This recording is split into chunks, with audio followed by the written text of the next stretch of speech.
بیګا ما د ملا عمر صاحب زوی ملا یعقوب صاحب خبرې واورېدې چې ډېرې د مسلمانۍ خبرې وي، ډېرې د افغانستان د ودانۍ خبرې وي، د افغانانو د اتفاق خبرې وي.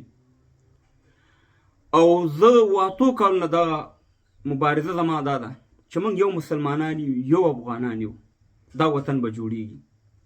نو دغه خبرې در باندې اورم، خو د هغې نه مخکې راته دا خبره کوم افغانان وروڼو چې په ما باندې دا شک مه کوئ چې ته طالب شوی او ته بیستانه شوی. ما مخکې هم درته ویلي چې یو پارټۍ سره مې تعلق نه دی، یو مسلمان یو افغان یم، بس دغه زما تعلق دغه شي سره دی. نو اول دغه خبرې در باندې اورم، بیا سره خبرې کوم. زموږ او ستاسې د اتفاقه کولو دپاره لسیزې هڅې شوي دي. لسیز تا ته وایي چې دا طالب دی د مدرسې، دا خو باید په یو مسجد کې امام وي، امامت وکړي او مړي ته غسل ورکړي. او که یو دیني برخه کې کوم پوښتنه ودا وکړي، نور دی د حکومت سره څه کار لري؟ ملا وګوره، حکومت وګوره.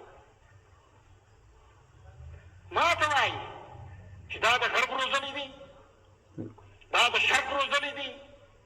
هېڅکله دا ستا هغه عقیده او ایمان چې ته لرې د هغه سره بین کې نشي در سره تللی، هېڅکله ستا سره فکر نشي یو کېدلی. ته باید دا خلک وترکې، ته باید دا خلک د ځانه څخه جلا کړې، ته باید دا خلک د صحنې څخه وباسې. خو ګورئ، که ملا نه وي، عالم نه وي، طالب نه وي، دا ټولنه نه شي جوړولی. که ډاکټر نه وي، که انجینر نه وي، که پیلوټ نه وي، دا هېواد نه شي جوړولی. هر یو باید دا حقیقت تسلیم کړي.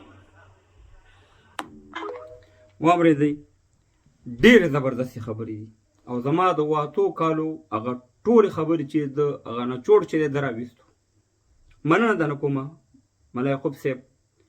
باید چې موږ دا ونه وایو چې ته مجاهد یې، ته خلقي، ته پرچمي، ته کمونست یې، ته وابي، ته جمهوریتي. په دې باندې موږ خپل وطن تباه او برباد کړو.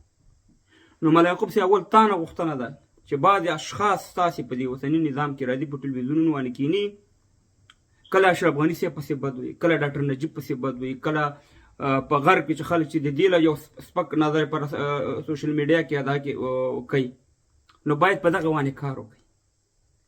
او زما خپل د ژوند تجربه دا ده چې د یو بهترین ټیم راغلی چې اوس موږ او تاسې دا ګران افغانستان جوړ کړو او افغانان په یو ټغر سره راغونډ کړو.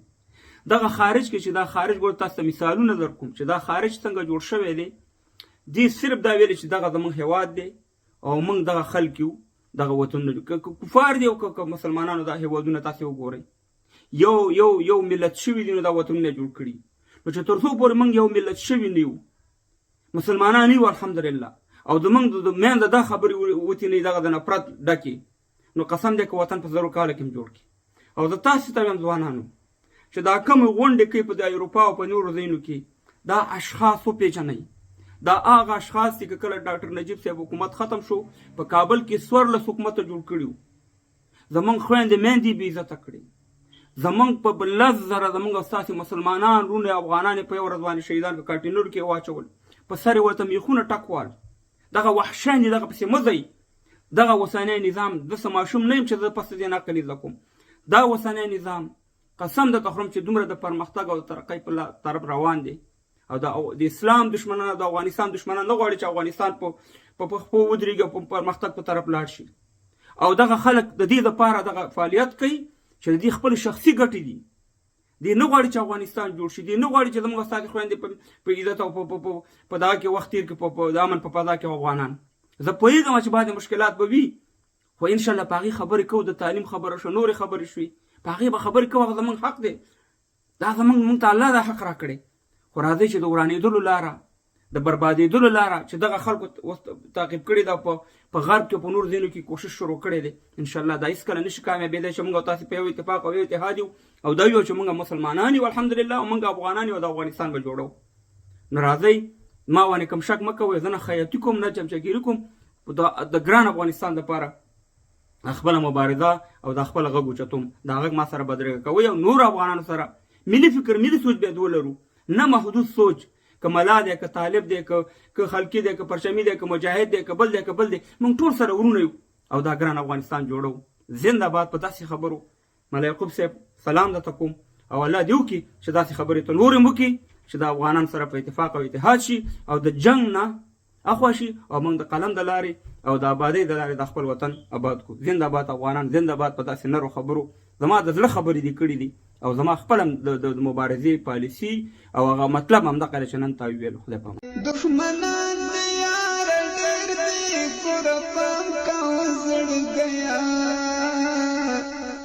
دشمنان دې یار ډېر دي قربان کا زړ گیا ستپ سر بلالانجی دي کو تمہارا جانان